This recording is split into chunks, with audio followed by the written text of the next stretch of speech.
Hello, my dear friends. Welcome back to English with AJ. I'm so happy you're here with me today. How are you feeling? I hope you're doing well. Maybe you're relaxing with a cup of tea or taking a little break from your busy day. Wherever you are right now, thank you for listening. Today's episode is a simple one. We're going to talk about something that we all have in common: the weekend. Everyone has a weekend story, right? Sometimes it's exciting, sometimes it's peaceful, sometimes it's just a little messy. But every weekend tells a story about life, how we rest, recharge, and get ready for another week. So, in this episode, I want to share my weekend with you. Not a perfect one, not a fancy one, but a real one.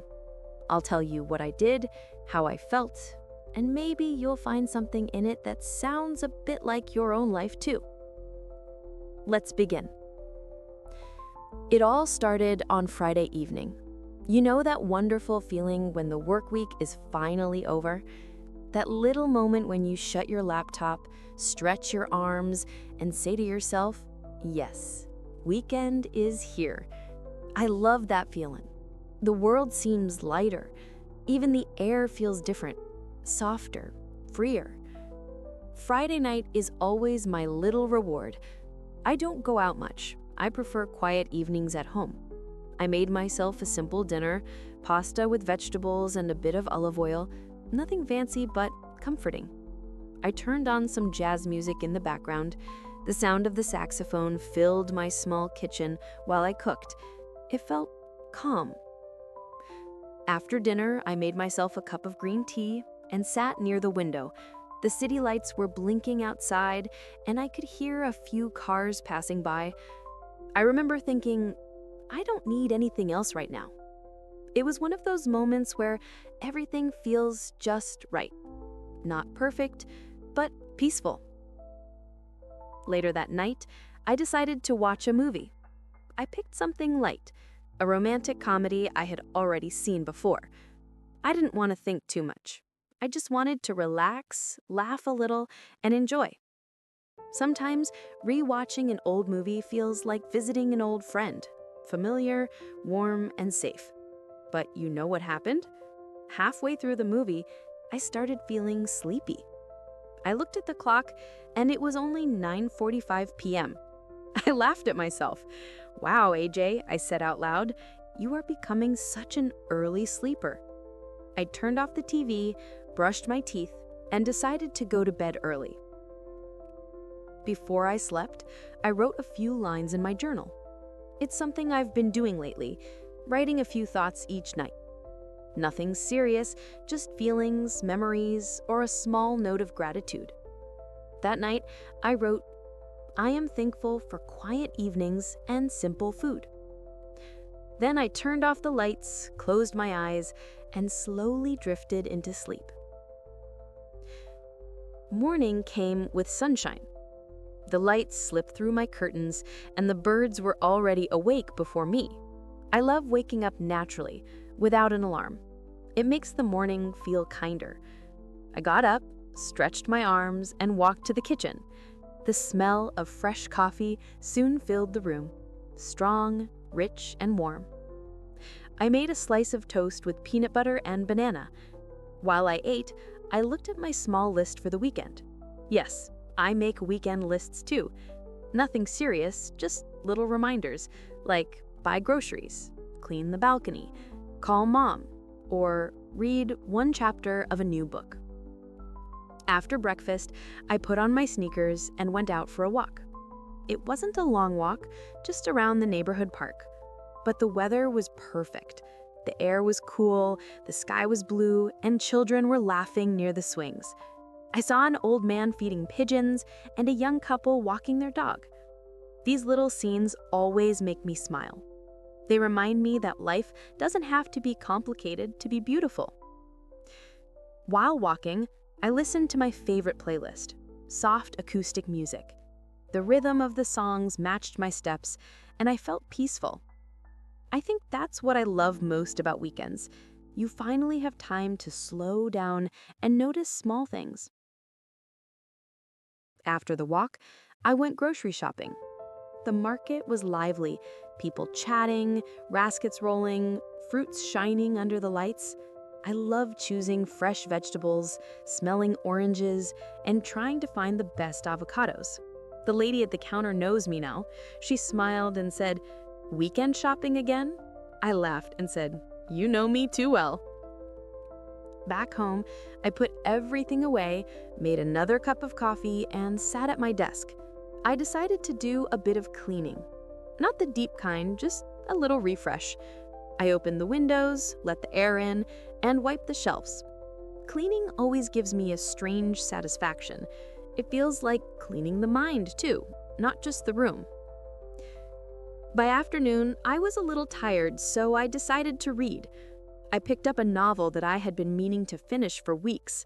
I read for about an hour, and then, without planning it, I fell asleep right there on the couch. The sunlight was warm on my face, and that nap felt like heaven. When I woke, it was already 4:30 p.m. I stretched and laughed. Well, there goes half the day, I thought. But it felt good. No guilt, no rush, just rest. I made myself a smoothie, opened my window, and watched the golden light of the evening spreading slowly over the buildings. Later, I decided to call my mom. She lives in another city, so we don't see each other often, but we talk almost every weekend. She always asks the same questions. Are you eating well? Are you sleeping enough? And I always give the same answers. Yes, Mom, I'm fine. But still, her voice brings comfort. We talked for almost an hour about everything and nothing. Her garden, a new recipe she tried, a funny story about our neighbor. After the call, I went to the kitchen again. I cooked something special that night. Stir-fried rice with vegetables, garlic, and a bit of soy sauce. It's simple, but it's one of my favorite dishes. Cooking is my kind of meditation. Chop, stir, taste, and breathe. Dinner was delicious. I ate slowly, listening to some soft piano music. After dinner, I decided to take a little night walk. The streets were quiet. The lamps made pools of yellow light on the ground. I walked without a destination, just enjoying the stillness. The air was cool, and the city sounded half asleep. By the time I came back, I felt completely calm. I made a cup of chamomile tea, sat on my bed, and thought, this is exactly what I needed. Sunday morning came quietly. You know that special kind of calm that only Sundays have? The city seems slower, softer. Even the sounds outside feel gentler. Fewer cars, more birds, more space to breathe. I woke up without an alarm again, stretched slowly, and smiled. It felt like one of those mornings where you don't need to hurry for anything. I walked to the window, opened the curtains, and looked outside. The sunlight was soft and golden, not too bright, just perfect. I stood there for a few seconds, just watching. I think that's something we forget to do sometimes. Just look at the world without doing anything else. I went to the kitchen and made myself some breakfast. Oatmeal with honey and a few slices of apple. Simple, but delicious. While eating, I thought about what I wanted to do with my Sunday. I had no big plans, but that was the best part. The weekend for me is not about doing more, it's about slowing down. After breakfast, I decided to do something I love, visit my favorite little cafe near the park. It's a cozy place with wooden tables, big windows, and the smell of freshly roasted coffee in the air. I go there often on Sundays. It feels like my second living room. When I arrived, the barista smiled and said, "Good morning, AJ, the usual?" I laughed and said, "You know me too well." My usual is a cappuccino with oat milk and a small chocolate croissant. I found a seat by the window, my favorite one, and sat down with my coffee. There's something magical about Sunday mornings in cafes. You see people reading newspapers, couples sharing quiet conversations, students typing on laptops. The world outside keeps moving, but inside, time feels slower. I took a sip of my cappuccino. The warmth, the foam, the soft sound of music playing in the background, it all felt peaceful. I took out my notebook and started writing a few thoughts. Not work, not plans, just reflections. I wrote, "Peace isn't a place. It's a moment you notice." After a while, I saw my friend Mia walking toward the cafe. We had planned to meet, and as soon as she entered, she waved and smiled. Mia and I have been friends for years. She's the kind of person who always brings good energy. "Hey, AJ," she said, hugging me. "You look so relaxed today." I laughed and said, "It's Sunday. I think the world should move slower on Sundays." We ordered another round of coffee and started talking about life, work, dreams, travel. Our conversations always wander everywhere, like little rivers flowing in different directions. She told me about a new book she's reading, and I told her about a recipe I wanted to try. We laughed a lot, especially about small things, the kind that don't matter much, but make you feel lighter anyway. After an hour, we decided to go for a walk in the park nearby. The weather was still perfect. Blue sky, soft breeze, the smell of flowers in the air. Families were having picnics, children were flying kites, and a few people were painting under the trees. We walked slowly, talking about our childhood memories. Mia said, "Do you remember when weekends felt endless? When we were kids, Saturday and Sunday felt like a whole world of time." I smiled and nodded. "Yes," I said. "Now they feel like a blink." We found an empty bench and sat for a while, just watching the world move around us. There was a man playing guitar near the fountain, his music floating through the air like a gentle wind. We didn't say much, just listened. It was one of those quiet, beautiful moments that don't need many words.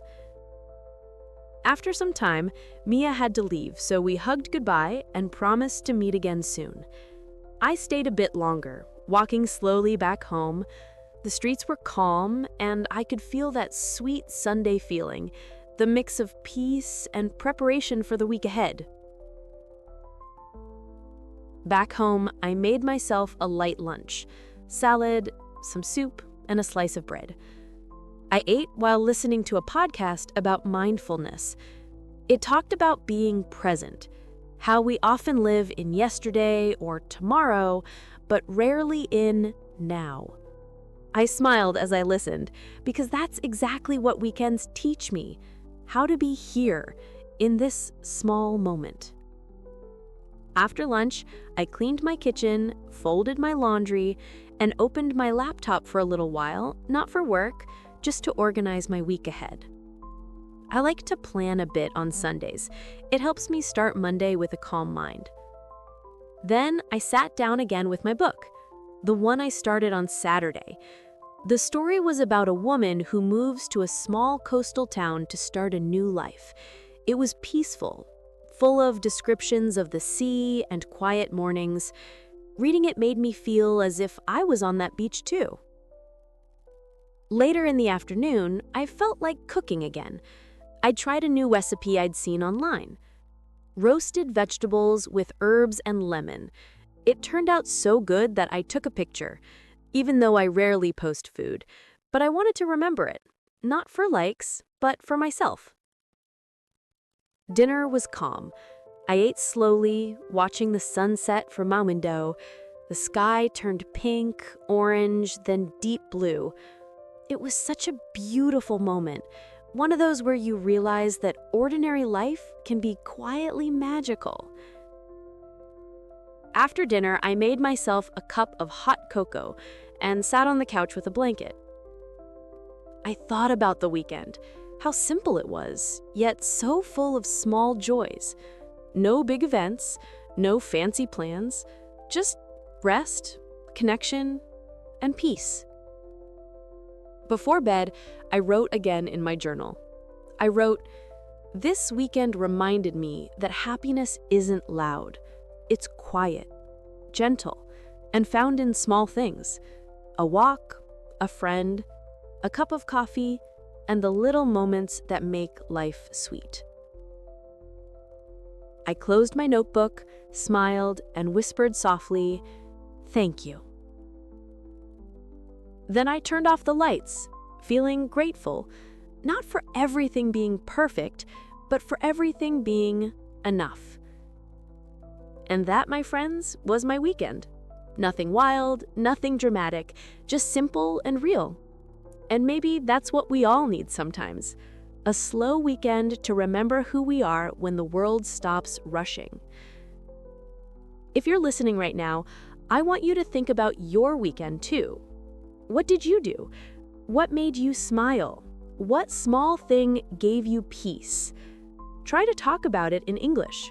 Tell your story, even if it's just to yourself. Because when you talk about your weekend, you're not only practicing English, you're also practicing gratitude. You're learning to notice the beauty in ordinary life. Thank you for joining me today. I hope my story inspired you to find joy in your own weekends. The quiet mornings, the friendly faces, the warm cups of coffee, and the little moments that make life sweet. Until next time, my friends, take care of yourselves. And remember, English is not just a language. It's a way to share your story. See you soon. Bye for now.